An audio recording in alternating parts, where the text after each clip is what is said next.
Welcome back, everybody. If you've been following along, we are working on a Williams space mission. I believe it's 1975, 76. I'll have to look it up to be sure, but it's one of those years. This is the underside of the playfield. If you're not sure what the playfield is the big thing that the ball rolls around on.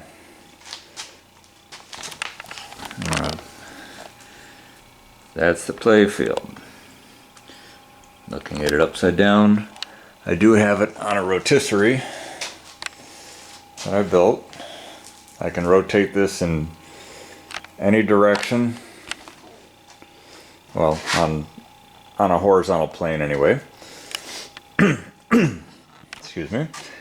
And we're looking at the underside of it. And I don't want to turn the rotisserie right now. First off, because there's no reason. Second, I have a few things sitting on here that I don't want to fall off. I do have a little catch blanket, or not a trampoline, but a blanket that will strap across there to catch anything that does fall. I just don't have it on there, so you may see it on later in the video. Anyway, these are all there's hundreds of switches in these games, and they all have to work just right for everything on this game to work, or any game. If you're watching this, I mean, this is pretty much like any pinball, at least electromechanical. There's a lot of shared parts on the newer stuff, the solid state. There's coils, and there are switches on the solid states, and up there's way fewer switches. But I'm gonna show you, because we have to go through and clean and adjust each one of these. I got other videos out there about clean and adjust switches, but I started saying this is a Williams game, but they're all pretty similar. So if you can fix one, or at least get one portion of work, you're gonna pretty much know how to do any of them. You know, obviously there's certain differences and different tricks, and different manufacturers were known for construction of their games or their materials, depending on where they got them from. Some are better than others, but we're gonna go through this. I'm not gonna show you the whole thing, just because it's this is where it starts getting down to it. You're gonna either love doing this stuff, and it can be frustrating, or it can be a great reward. Sometimes the reward at the end comes from the frustration. Don't give up. Trust me, if I can do this stuff, so can you. Okay, you don't know where to start. Guess what? All this stuff, let's break it down one wire, one switch at a time. This is a switch, this is a switch, this is a switch, this is a switch. Have you ever seen the movie Borat? Hopefully I don't get in trouble for mentioning something like a movie. I don't know all the YouTube rules. But if you wait to watch the very end of the movie, there's a there's a grocery store clerk, Borat, played by Sacha Baron Cohen, plays a foreigner making a documentary about America, and he goes to the cheese, not the cheese aisle, but the cheese refrigerator, and he points, "What is this?" "That's cheese." "What is this?" "That's also cheese." "What is this?" And he goes down the aisles, back and forth, and the clerk's very patient and just explains, "That's cheese." Okay, same deal here. All these are all switches. Okay, Let's start with something simple. This is no reason, just advanced relay. What does that mean? You have to look it up. Super advanced. Where are we at here? I'm trying to look at my parts as well as what I'm seeing in the camera. So I apologize if I'm talking about something that's not in the camera. I gotta learn to watch through it so I could see what you're seeing. But just switch stacks. We'll keep it simple, and I'm gonna show you on a separate switch stack that's off when it comes to cleaning these. Okay, let's go to where I'm pointing here. This is actually all three of these are a normally open switch. Open means the switch is open and electricity cannot flow through it. Just has to get from one side to the other. Okay, so in this case, this is a coil. This is called an armature. An armature. This coil is just basically an electromagnet. They come in all shapes and sizes, some bigger than others. You know, most of these are low voltage. This one doesn't have a big reset bank, or at least what we're looking at right now. That has a huge 120 volt coil. But keeping it simple, let's just look at one switch. We'll look at this N one. So, coil, it's a big electromagnet. Okay, when power comes into it by these two wires, then this turns into a magnet and sucks this in. There's a little spring on the bottom. I don't know if I can show it right here. See that spring there?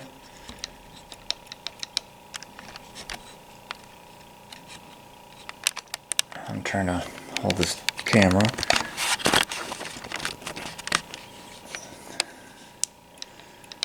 Okay. It's just a little spring, but it's not moving very much, but it needs just the right tension to help pull it back. So looking at this, this sucks us in. Sucks in the armature.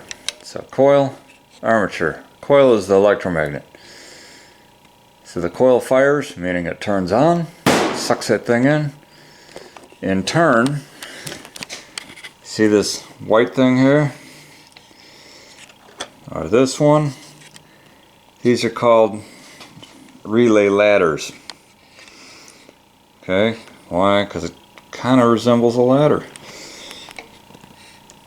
So, in the simplest form here, armature sucked in, which in turn is attached to the ladder. There's a long leg and a short leg of every switch. The long leg always goes through the ladder, or in this case, so that's what's moving. The short leg of that switch stays put. The long leg gets pressed into it. This way, the switch is closed.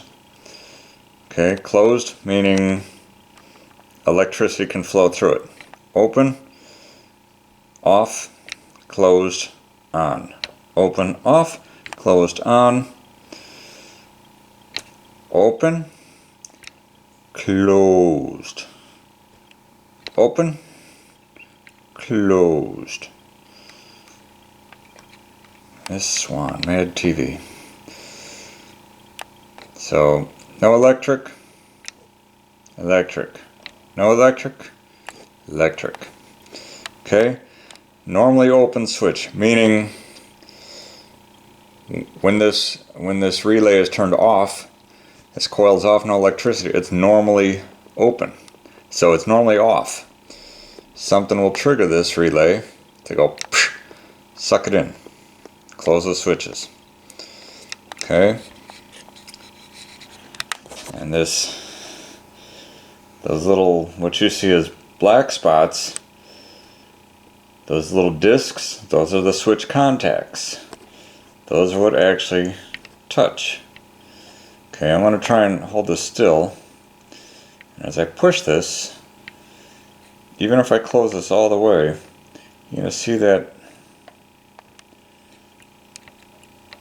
That's not a good example because I'm having a hard time holding this still. Come on, back up.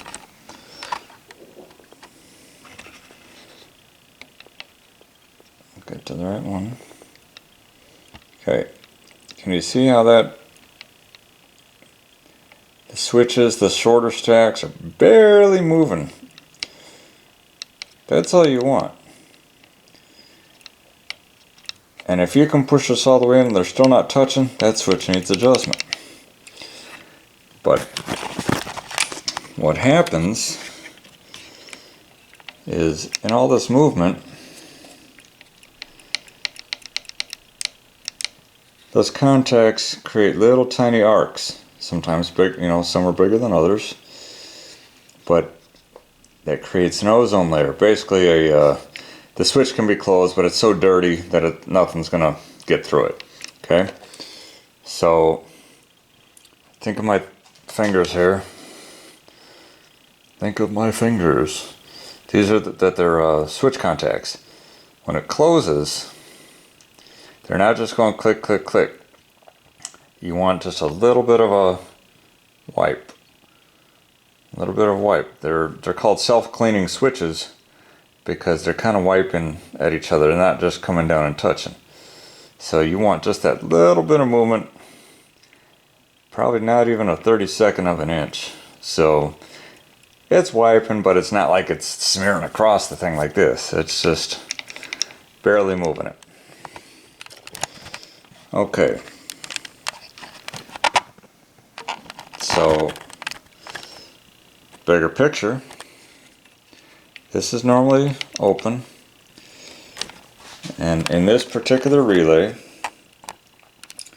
each of those switches goes to something. So there's 3 switches.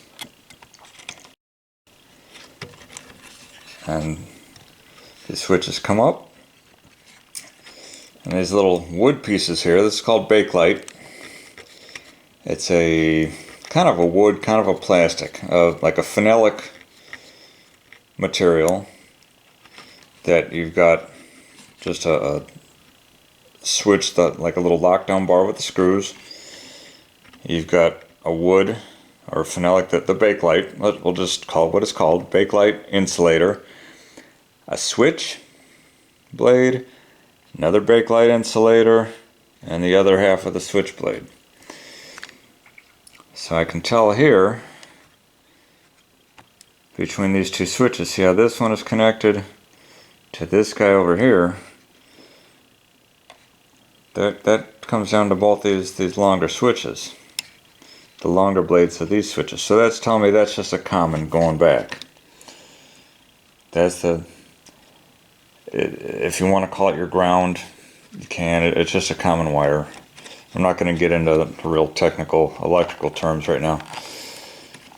But, so essentially when this relay pulls in, all these switches are closing.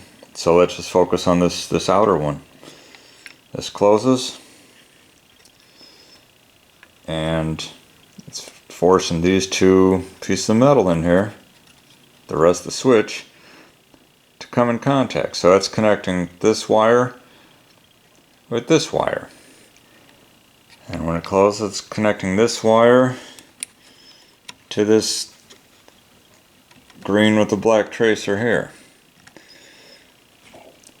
And when this one closes, it's connecting this guy to this green with a white tracer.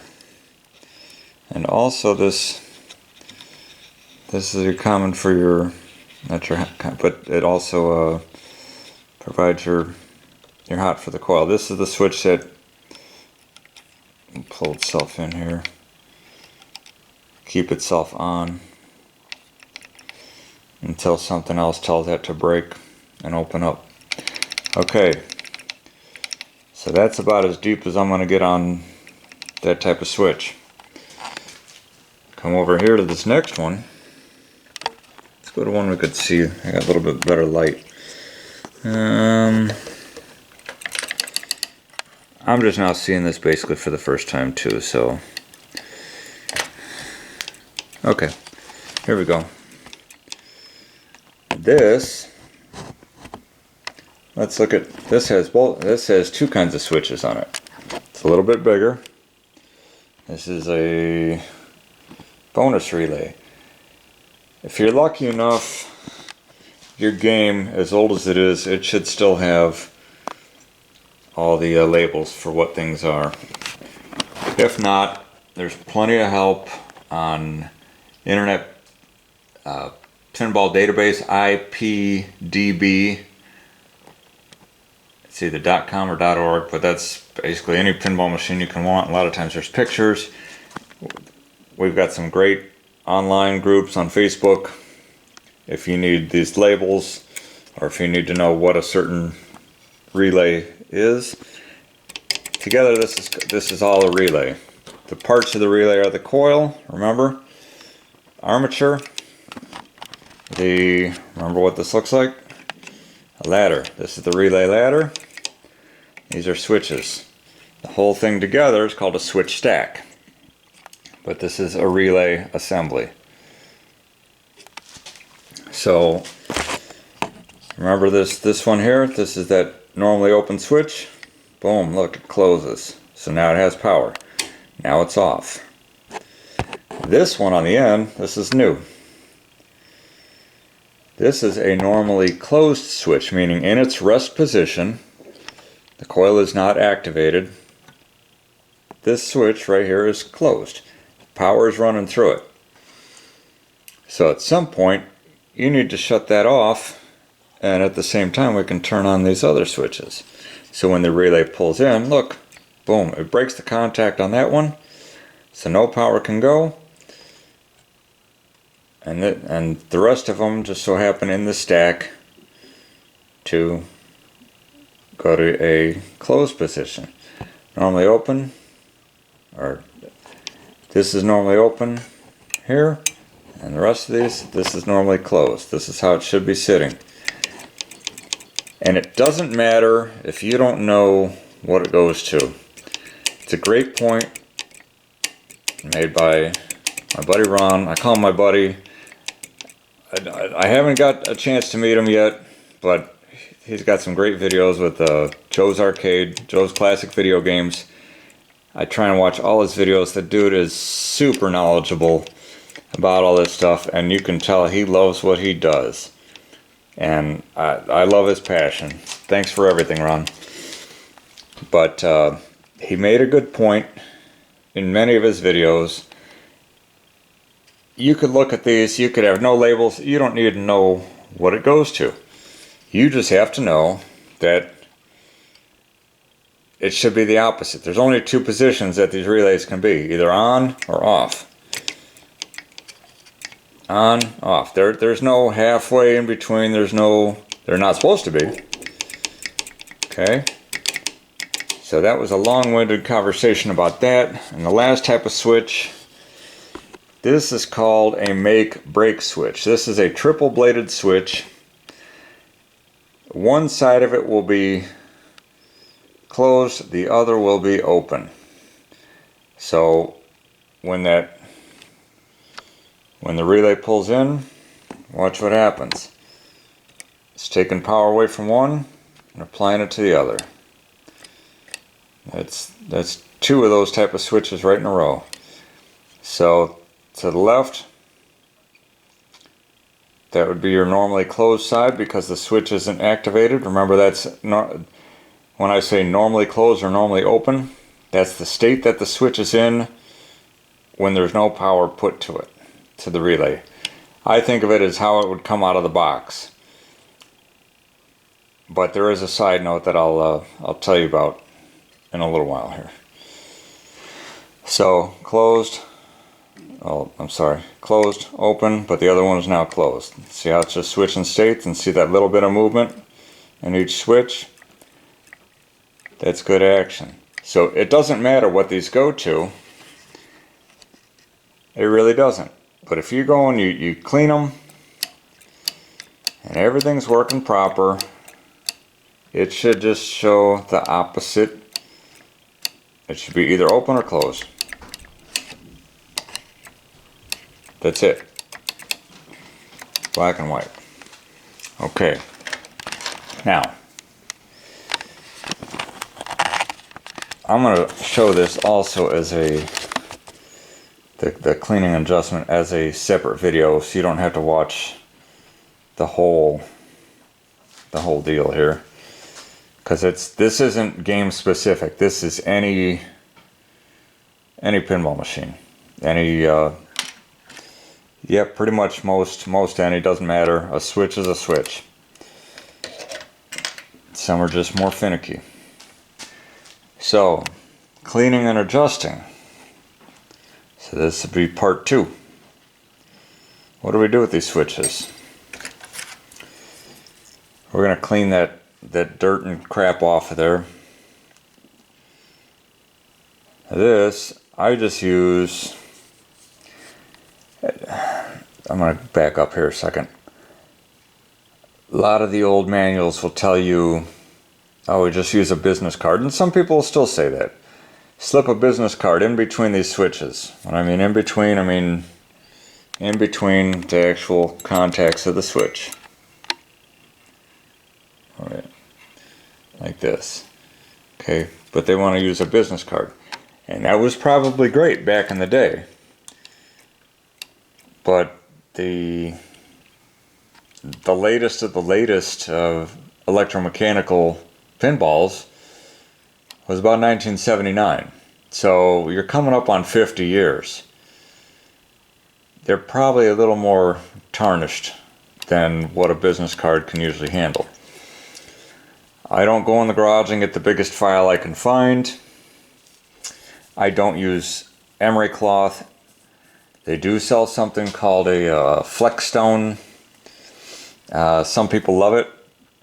I've used it a couple times. To me, it wears out too fast, and to me, it leaves dust. I don't really care for it. This is just a nail file that my mom's had since the 60s, and it's pretty much worn to just about nothing. I could probably still file my nails on it. You don't want something super aggressive. But I bent it just so it's a little bit more access. But nothing fancy. Get yourself a cheap nail file. Wear it out, but we're not going to get real aggressive with this. And all we're going to do is wipe it on the contacts a couple times. All we're going to do is clean off the black stuff, and I'll show you that here in a second. Second tool that's handy to have. I got these little pair of micro pliers. This is the bent nose, needle nose. I'm not cranking down, and I'm just barely touching it with my fingers, just to pinch it around the file ever so slightly. Helps keep it from flopping around. If it's easier access for you,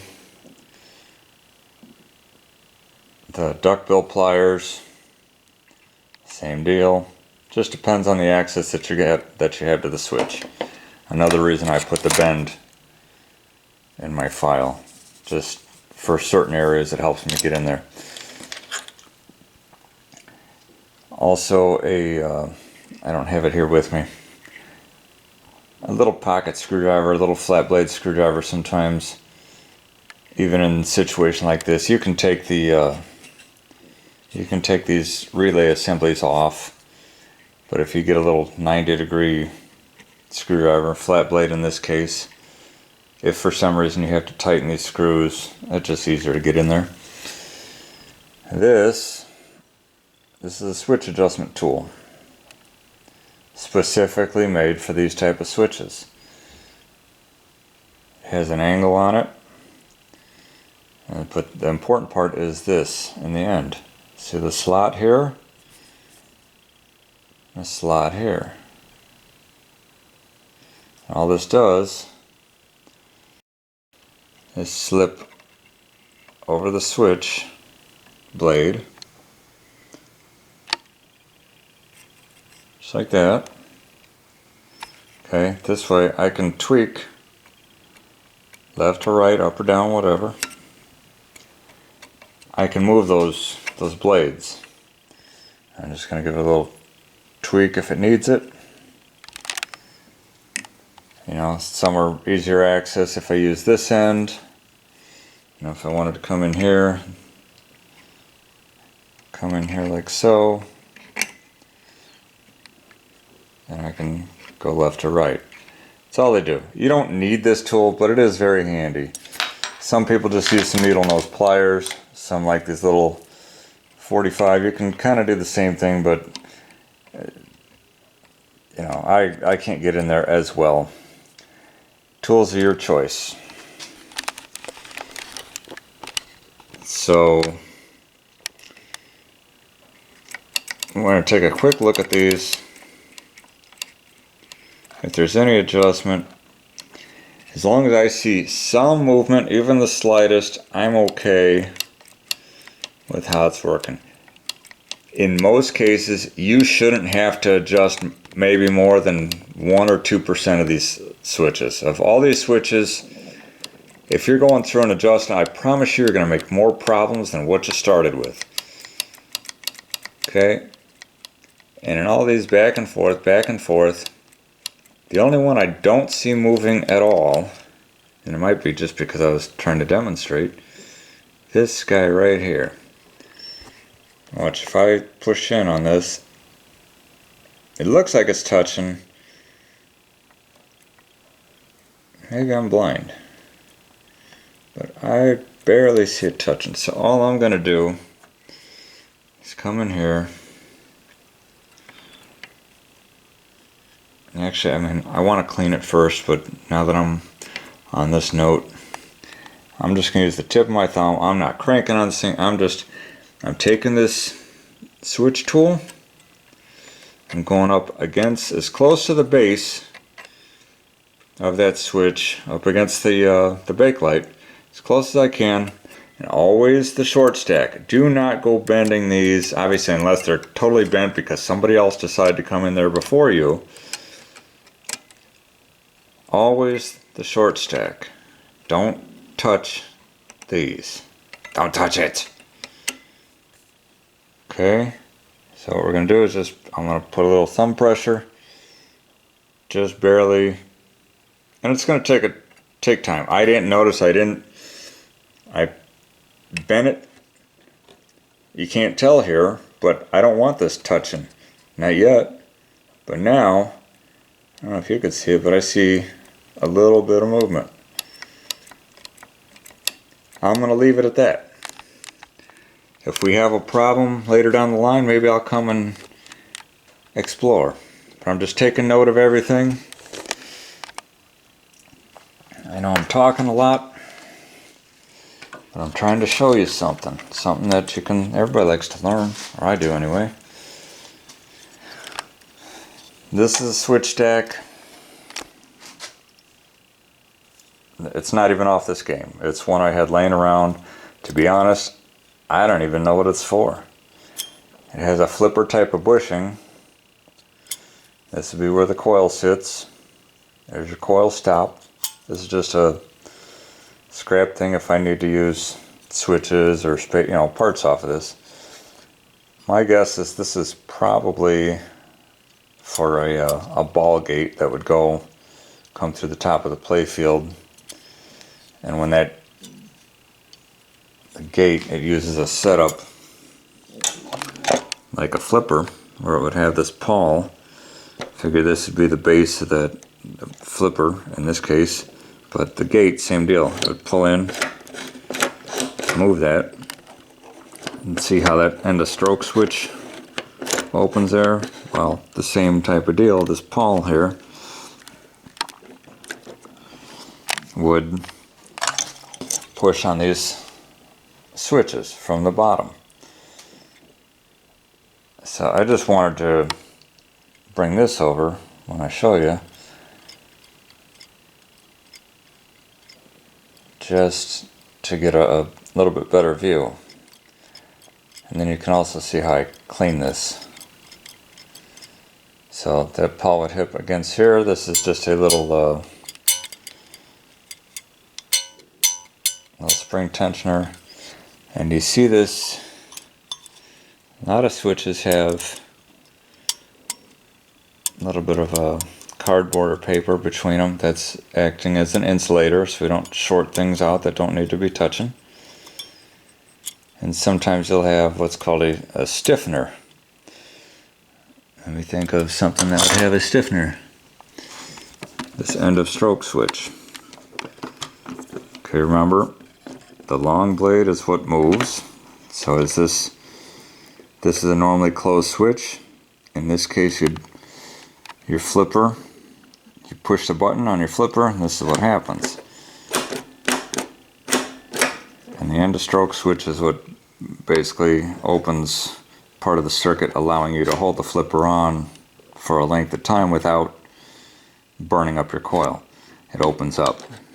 It's totally misadjusted, but what I'm pointing out in this case, long blade, short blade, and you see this little angle blade? That's called a stiffener. That just keeps it from, that short blade from bouncing around. You don't want it to bounce. You can have all kinds of problems depending on the application. So that every time this opens up, you know, when the kids like to go bang, bang, bang, bang, bang, bang, bang, and slap the flipper buttons while the ball is still at the top of the play field. Every kid does it, and even some adults. That's like standing at home plate, swinging the bat back and forth, waiting for the ball to be thrown. So this shorter blade would be bouncing all over the place if it weren't for this stiffener. So let me set the camera on a tripod, and I'm going to clean a couple of these switches just on this display for you, and then I'm going to go through every switch on the bottom of this playing field. You don't need to watch that unless you really need some sleepy material, if you want to fall asleep watching it. But you got this whole bank here. We've got this eject relay, these switches. We got switches on the stepper units. On the bonus unit, there's switches. Here's a 50-point relay, there's switches. If there's relays, there's switches. Everything is a switch. Switches. These are the rollover targets. There's switches there. Here's the other set of loose contacts that I just grabbed. This is one complete switch. I forgot that I had it over here. Sorry. Long blade, short blade. Okay. Pop quiz. Which switch do we adjust? I'll wait. Right. We always adjust the short blade. Yes! The long blade, if it's on a relay assembly like the bracket, this is what goes through the ladder. The long blade is what moves. The short blade is what we adjust. Okay, this would be that's all connected. Can you see the connection in between each end? It's all just a flat piece of metal separated by, what's the name of this? The phenolic or wood material. It starts with a B. Bakelite. Alright, so this would be where the wires are soldered to the switch. Right now, this switch is closed. Okay, and depending on how it sits, it doesn't mean it's normally closed just because this is how you see it. Okay, depending on the application, and after you set it up, determines whether it's going to be normally open or closed. Okay, so would switch closed provide power or no power?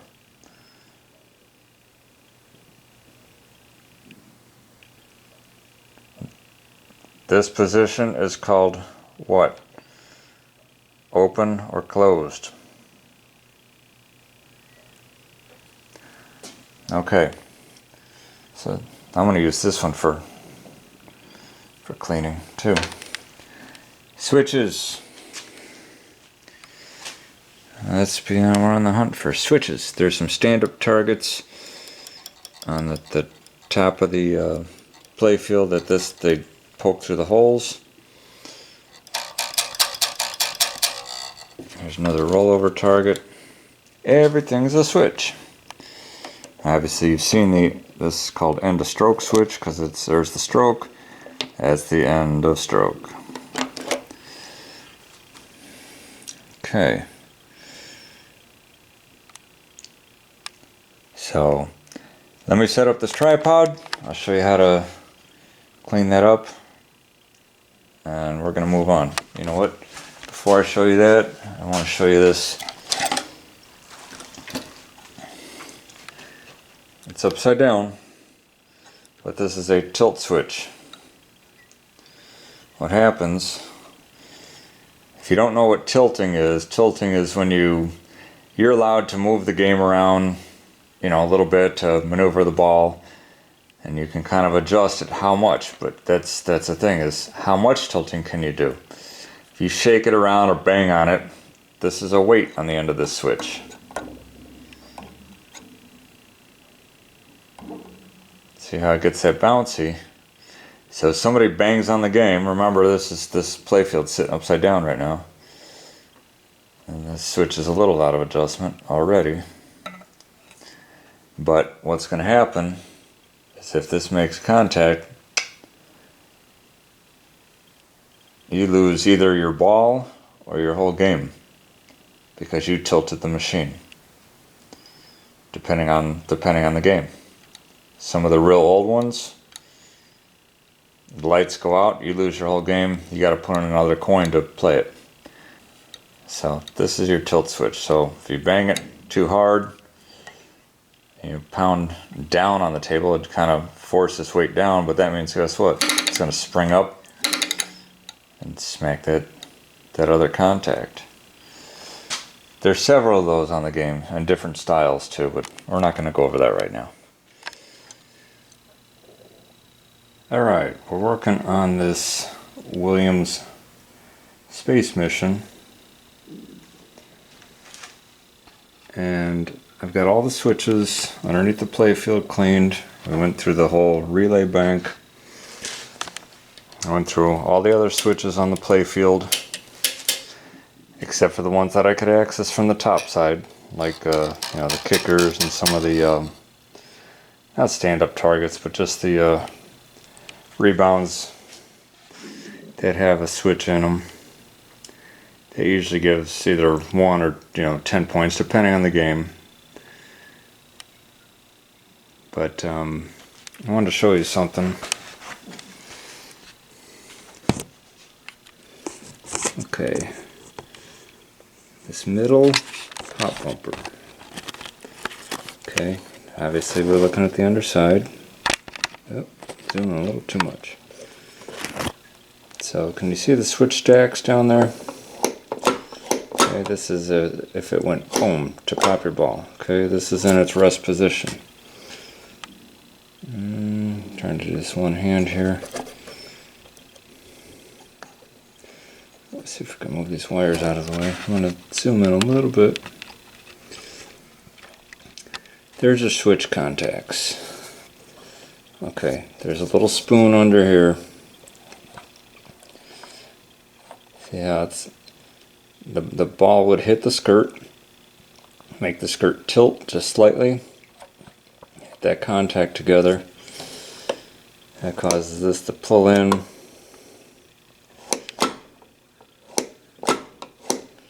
and then that switch contacts, dropping the power to the coil back out.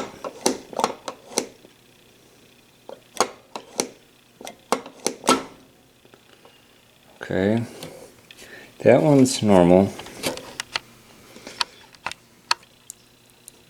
This coil's in here tight. I'm still going to take it apart and clean it, get the goop out of there.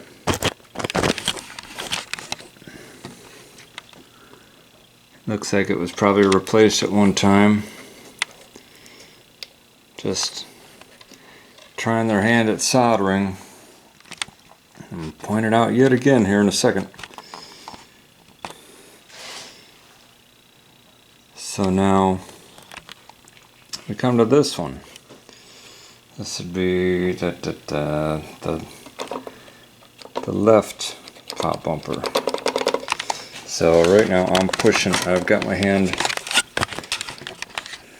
remember we're looking at the bottom, so on the top of the playfield I'm pushing down on the skirt. Now look at that contact. That was bent up. Remember we talked about these stiffeners? Look how bent those switch sleeves are. I mean, it's going to have some because that the coil has to pull it in, but it shouldn't look with a huge arch like that. And this contact was touching already. So if we turned on the game and started the game, already you're going to have the bang, it's going to lock on, and you're not going to get your point because that point's hit the score reels up on the release of that coil. But then you got to figure out why it's locked on. Well, without even turning this on or having a schematic, I already know that's going to stick on. Also, look at this coil. See how loose that is? We don't want that. You don't want playing coils. You know, a little bit of side to side is okay, but you don't want any up and down. I've seen them where people, oh, that's loose. Oh, I can tighten that, and they slam down on this. Don't do that. The coil stops that are on the bottom, I just happen to have one handy. This is a coil stop. This is a junk coil stop. Okay, what a coil stop does, figure this one sits, and this happens to be a pop bumper. Here's an example of what they look like when they're on. It's basically the base that the coil sits on. And when the plunger that's inside of that coil, it bangs into this. And this one is mushroomed to hell, man. Well, inward. So it's got a very sharp edge. In fact, I don't really want to scrape my finger on that anymore. But a couple different things happen. It gets banged around, and you know, depending on what it is, it will cause rattling. It'll knock this thing loose. It's just it's riveted on. It's a press fit and then mushroomed out. You could buy these things. They're like $1.50. They're not expensive. Just change them. But what also happens is inside that coil sleeve, it starts making it airtight because it mushrooms out and it presses against the side of that coil sleeve and it makes it airtight. And air likes to compress. And what that does is sometimes it creates an air cushion. Instead of releasing the air and giving the plunger the full motion, instead of releasing the air, it creates almost like a spring effect, and you'll get sloppy movement. You'll get a device not moving all the way. So, for example, we'll look at this. This is your flipper, one of them. This is your plunger, and that goes in. And every time this coil pulls it in, because it's a big electromagnet, look at that. Look how loose this is. I haven't taken that out, but just look how loose it is. And this one too. I did not clean these switches on the flippers because we're going to rebuild the flippers all together. But staying on point, this flipper will go in, and it's not going nice and soft. No, it's slamming into this thing repeatedly, or how little kids do it. Bam, bam, bam, bam, bam, bam, bam. So this thing's just banging the hell out of it. And the more slop you have in there, it's hitting at weird angles every time, and it's mushrooming.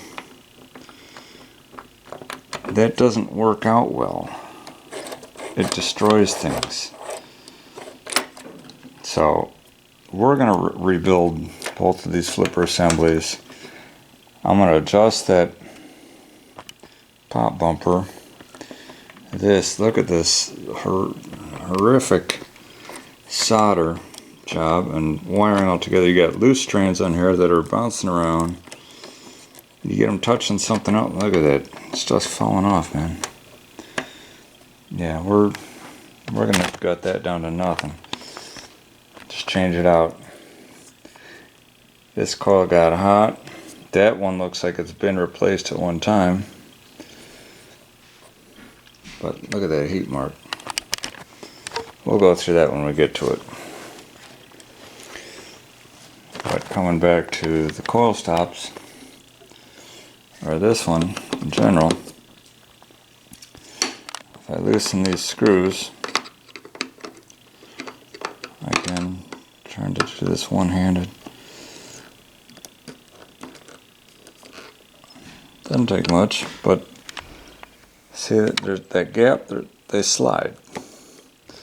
So these are adjustable. Please don't smash these down. You just throw everything out of alignment.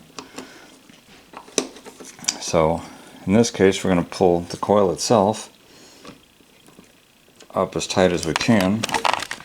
Let me set this down a second. See if I can.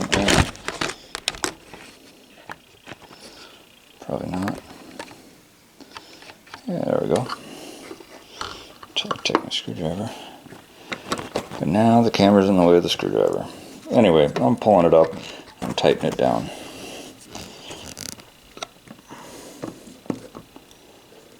We're going to pull it up a little more.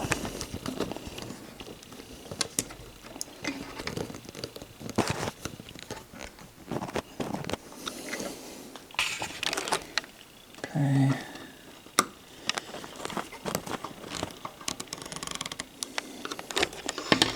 Yeah.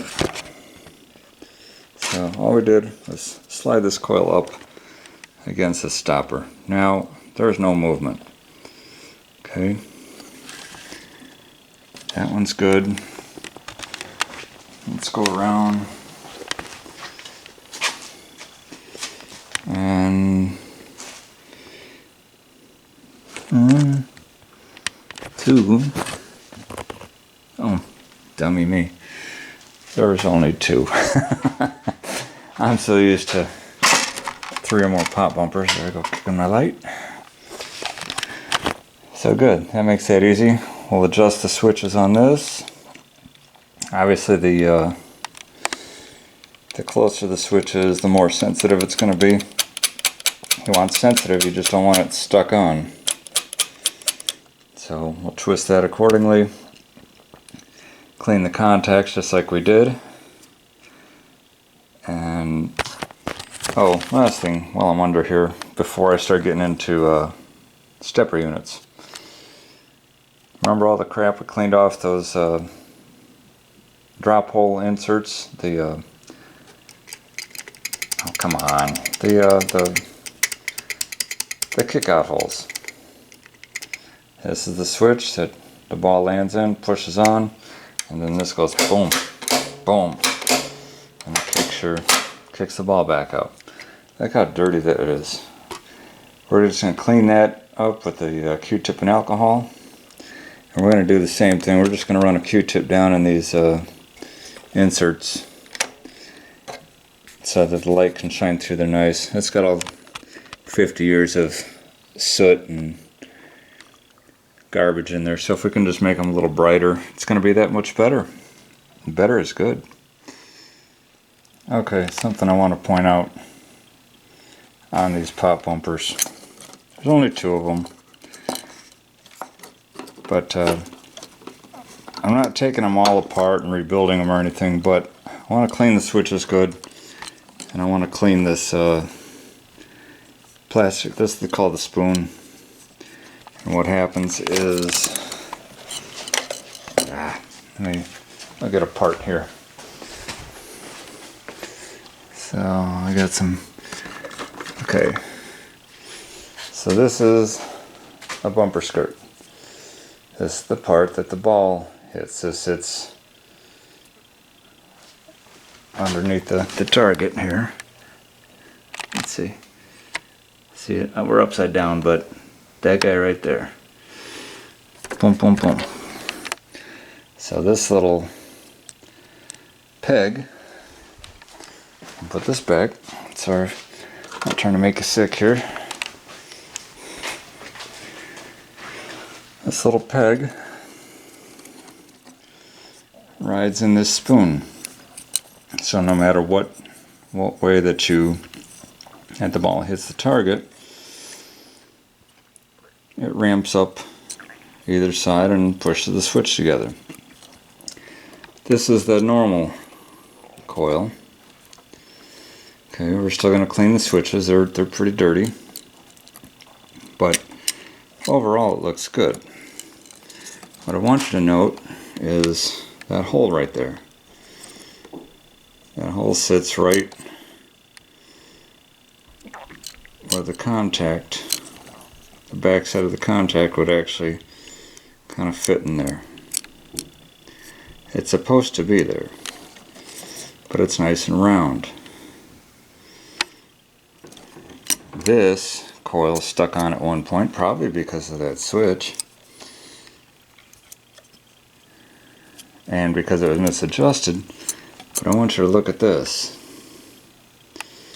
This got hot because that coil stuck and did not get shut off right away. Somebody probably saw it stuck, and maybe a kid or something, or people that don't know how to turn these on and off, they just leave them and they walk away. Well, these old ones, electromechanical, there's no safety built in. If there's a coil stuck or you hear something out of the normal, reach down and shut it off and go tell the operator. But look how abnormal that is. It's melted. So it's brittle right now. So I'm going to clean the switches, and I'll get some. I'm already changing it. These are dirt cheap too, and we're already taking it apart. So we're gonna get a couple spoons, and but if I was just putting it back together, I'll put it back together for now because it works. It'll work fine for testing purposes if parts aren't here on time. But